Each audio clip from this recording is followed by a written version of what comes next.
प्यारे देशवासियों, नमस्कार। कितने दुख की बात है, सरकार इतनी नकारात्मक मानसिकता लेकर के बैठी है। कोई चिंता नहीं इन्हें, ये देश के अंदर कौन सा वर्ग दुखी है, कौन सा सुखी है, किसके लिए इन्हें क्या करना है, किसके लिए इनकी क्या जिम्मेवारियां हैं, कोई चिंता नहीं है। इन्हें फ़िक्र है तो केवल 3 उद्योग घरानों की।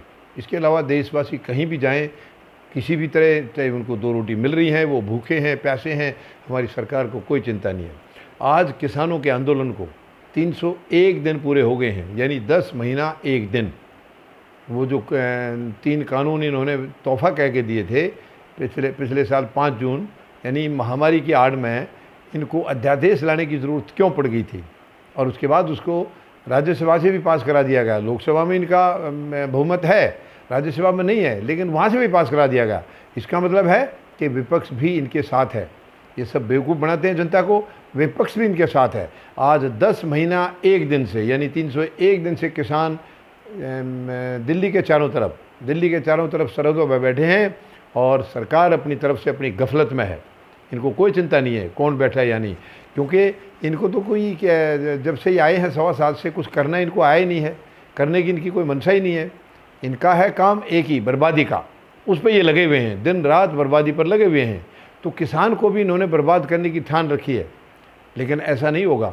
यही एक वर्ग था जो इनको मतलब ये अंधेरे में रह गए एक्चुअली सरकार, क्योंकि ये खुलेआम लूट रहे थे देश को पिछले 5 साल में, और उसके बाद दोबारा से फिर ये ईवीएम की मेहरबानी से दोबारा चुन के आ गए हैं। ये चुनी हुई सरकार नहीं है, जनता की चुनी हुई नहीं है, ईवीएम मशीन की चुनी हुई सरकार है ये। यही कारण है कि इन्हें किसी से कोई डर नहीं लगता है। मशीन इनकी है, उसका बटन दबाएंगे, वोट आ जाएंगे। और ये अब हमें ये इस चीज़ का हम लोगों ने संकल्प कर लिया है, ये मशीन भी हटेगी, ये सरकार भी जाएगी, क्योंकि ये असंवैधानिक सरकार है। ये केवल दर्द देती है, केवल दर्द देना इनको आता है, और कुछ भी इनको करना आता नहीं है। तो ये सरकार रहने लायक नहीं है, इसको किसी भी हालत में आगे देश और नहीं झेलेगा। और किसानों ने भी अब ठान लिया है कि इनके काले कानून को ये बाद में देखेंगे, लेकिन अब पहले इनको सरकार को हटाना होगा। अब ये सरकार हटाने की मुहिम इनकी चल रही है, क्योंकि किसानों से हमारी लगातार बात होती रहती है। हम जाते रहते हैं बॉर्डर के ऊपर, किसानों के बीच में, कभी किसी बॉर्डर पर, कभी किसी बॉर्डर पर। तो बिल्कुल किसानों ने ठान लिया है कि ये हम दूसरी कोई संवैधानिक सरकार ला के ये कानून तो उनसे रद्द करा लेंगे। पहले फ़िलहाल इस सरकार का जाना बहुत ज़रूरी है, क्योंकि यह सरकार अगर नहीं गई तो फिर देश में कुछ बचेगा नहीं।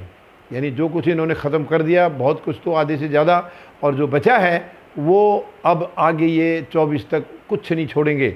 मगर इनको 24 तक हमें रहने नहीं देना है।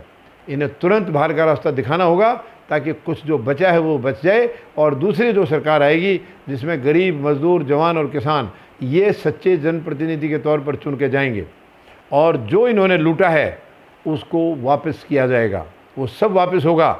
ये 3 उद्योग घराने, वो तीनों गुजराती हैं, 2 गुजराती यहाँ सरकार में बैठे हैं, प्रधानमंत्री महोदय और इनके गृह मंत्री। 5 गुजराती ये देश को बर्बाद करने पर तुले हुए हैं।